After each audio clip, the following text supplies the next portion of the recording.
Hello everyone, welcome to our new episode health with Sandhya में आपका स्वागत है। आज हम लोग बात करने वाले हैं कुछ धर्मों के बारे में कि कृष्ण पक्ष में गर्भ धारण करने से क्या होता है, उसकी क्या बेनिफिट होती है।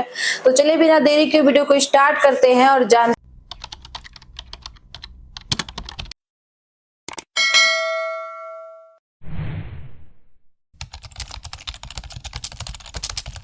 कृष्ण पक्ष में गर्भ धारण करने के कुछ ज्योतिषीय धार्मिक ग्रंथों के कुछ मान्यताएं होती द्वारा हमें यह सजेस्ट किया जाता है कि गर्भ धारण कृष्ण पक्ष में करना चाहिए या शुक्ल पक्ष में करना चाहिए। कुछ लोगों का ऐसा मानना है कि गर्भ धारण यदि कृष्ण पक्ष में करते हैं तो शिशु पे कुछ नकारात्मक प्रभाव पड़ सकता है। ऐसा हमारे भारत में देखा गया है, या धर्मों को जो लोग मानते हैं तो कृष्ण पक्ष और शुक्ल पक्ष वो अक्सर ये देखते हैं।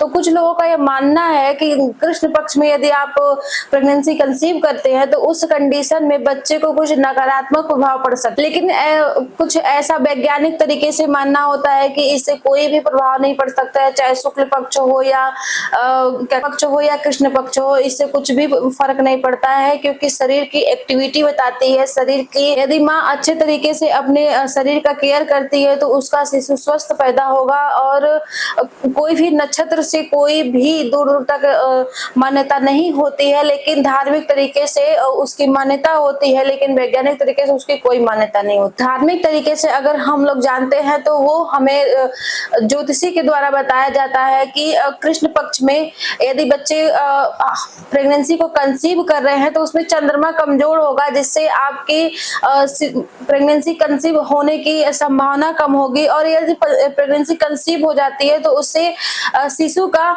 जो बुद्धि होता है, जो माइंड होता है, वो थोड़ा कमजोर होगा। लेकिन वहीं कुछ लोगों का मानना होता है कि यदि कृष्ण पक्ष में आप प्रेगनेंसी को कंसीव कर लेती हैं तो उस कंडीशन में आपको बच्चे मतलब यानी कि लड़के का होने का संभावना ज्यादा होता है और शुक्ल पक्ष में लड़की का होने का संभावना ज्यादा होता है। इस कंडीशन में यदि आप कृष्ण पक्ष में अपने प्रेगनेंसी को कंसीव करना चाहते हैं तो आपको कृष्ण पक्ष के साथ साथ कुछ तिथि यानी कि कुछ समय का भी ध्यान रखना होता है, कुछ डेट का भी ध्यान रखना होता है कि आपको किस डेट पर यदि आप प्रेगनेंसी को कंसीव कर रही हैं तो आपके लिए अच्छा होगा। लेकिन अब हम लोग बात करने वाले हैं वैज्ञानिक दृष्टिकोण से क्या होती है। वैज्ञानिक दृष्टिकोण से चंद्रमा की प्रभाव, चंद्रमा की कलाओं का वर्णन किया गया है। वैज्ञानिक कि कृष्ण पक्ष में यदि आप प्रेगनेंसी को कंसीव करती हैं तो उसे कोई भी बच्चे पे सीधा प्रभाव नहीं पड़ सकता है। वैज्ञानिक दृष्टिकोण से ऐसा माना जाता है कि प्रेगनेंसी कंसीव करने के कोई भी फिक्स डेट नहीं होते हैं। कोई भी फिक्स डेट के